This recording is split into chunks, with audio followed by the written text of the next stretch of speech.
Ina ni Oyo Boy Soto na si Dina Bonnevie may nakakawindang na pasabog tungkol kay Christine Hermosa.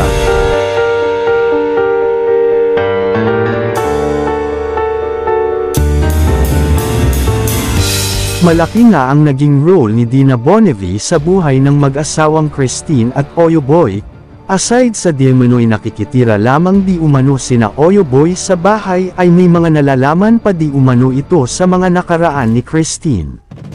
Matagal na di umanong alam ni Dina ang lahat kaugnay sa naging relasyon ni Christine at dither na naging issue din sa kanila bilang ina ng kapuso aktor na si Oyo Boy.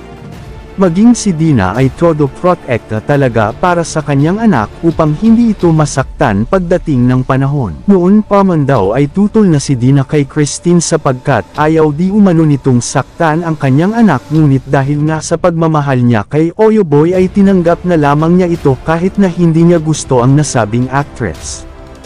Bilang ina, palagi naman siyang nakasuporta kung anumang piliin landas ng kanyang anak dahil nga sa pagmamahal nito kay Oyo. Sa ngayon nga ay todo iwas na din nga sa isyu ang pamilya ni Christine na mapag-usapan pa ito upang di na din ito lumaki pa.